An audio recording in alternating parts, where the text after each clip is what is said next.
Kita beralih ke informasi mancanegara. Setelah bertahun-tahun disimpan untuk pertama kalinya, Iran meluncurkan rudal Sejil ke Israel. Rudal itu dilengkapi lapisan anti radar yang membuat Sejil sulit dideteksi pada tahap awal peluncuran.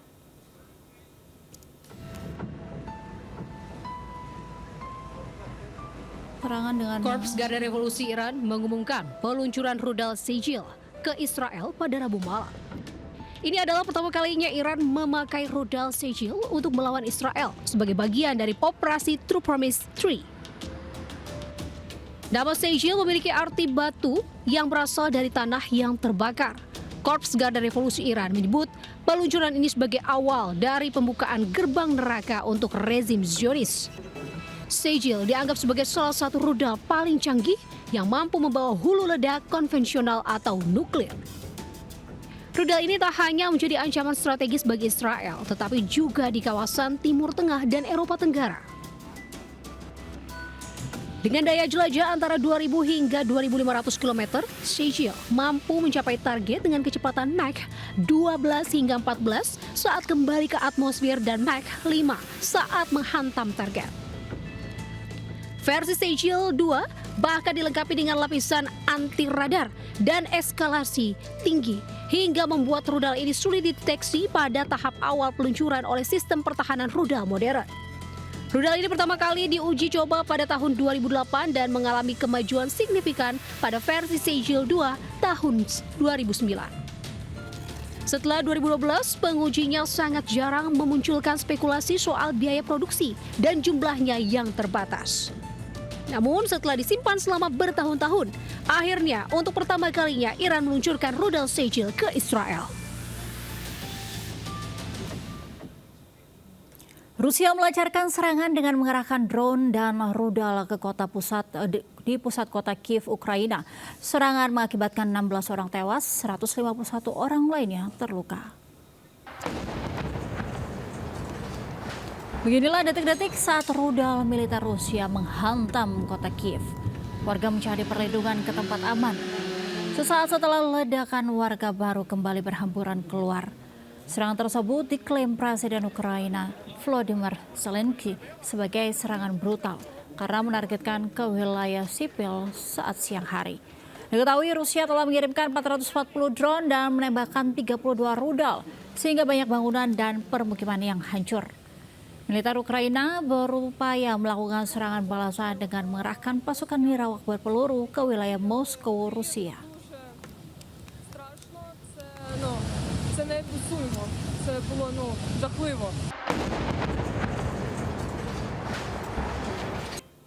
Pemirsa, ricuh keluarga korban kasus asusila anak di bawah umur mengamuk dan menyerang pelaku saat tiba di Pengadilan Negeri Makale, Tanah Toraja, Sulawesi Selatan.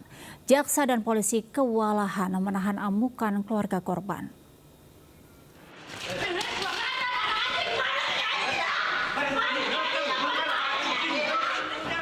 Murka dan tak kuasa menahan emosi, keluarga korban asusila anak di bawah umur menyerang para pelaku saat tiba di Pengadilan Negeri Makale, Tanah Toraja, Sulawesi Selatan. Seketika suasana memanas, polisi dan jaksa kewalahan menghalau amukan keluarga korban. Peristiwa ini terjadi buntut dari putusan pengadilan yang dinilai kurang adil dan terlalu ringan terhadap pelaku asusila. Keluarga korban kecewa terhadap tuntutan jaksa dan putusan hakim yang hanya memvonis hukuman 7 tahun penjara. Selain menyerang pelaku, keluarga korban nyaris adu jotos dengan orang tua pelaku. Jaksa dan personil Polres Toraja Utara di lokasi harus melakukan pengawalan ekstra ketat. Orang tua korban mengharapkan keadilan dan sangat kecewa dengan tuntutan jaksa dan putusan hakim yang terlalu ringan karena telah merusak masa depan anaknya. Dari Tanah Toraja, Sulawesi Selatan, Jufri Tonapa, iNews melaporkan. Pemirsa, peristiwa dramatis terekam kamera CCTV di Kabupaten Tuban, Jawa Timur. Sebuah mobil pickup bermuatan puluhan penumpang gagal menanjak hingga menyebabkan 5 orang alami luka-luka.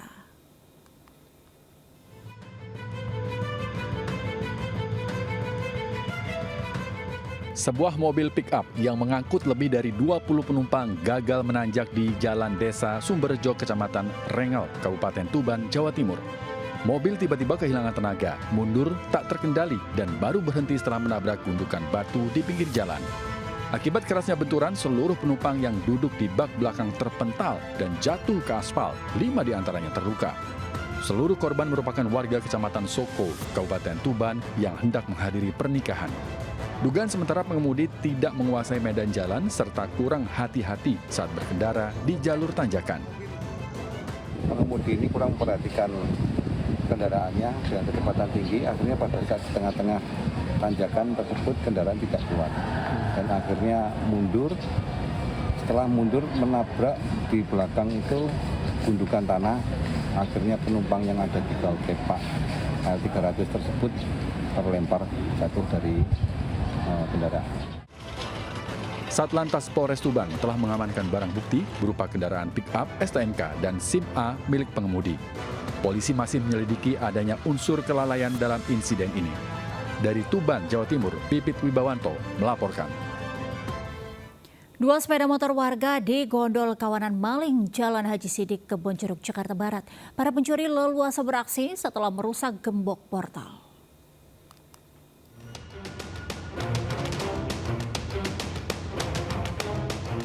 Kawanan pencuri menggasak sepeda motor milik warga di Jalan Haji Sidik, Kebonjeruk, Jakarta Barat.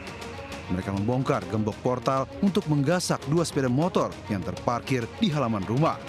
Pemilik sepeda motor baru sadar kendaraannya hilang saat mengetahui pagar portal terbuka lebar.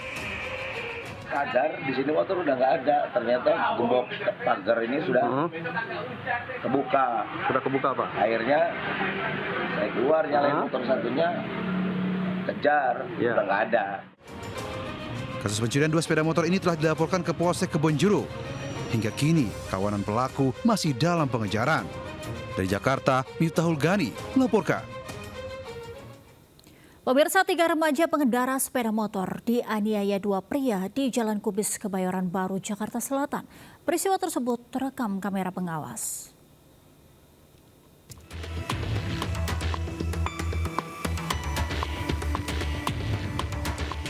Kamera CCTV merekam 2 orang pria yang tak diketahui identitasnya menganiaya 3 remaja yang sedang berkendara di Jalan Kubis, Kebayoran Baru, Jakarta.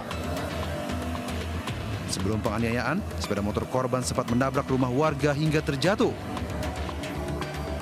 Beruntung ketiga remaja itu luput dari aksi brutal pelaku setelah kabur menyelamatkan diri.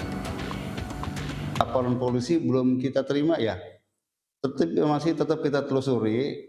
Ya, kemudian kita juga sedang mengecek untuk laporan polisinya apakah di Polsek atau di Polres. Sementara masih proses penyelidikan.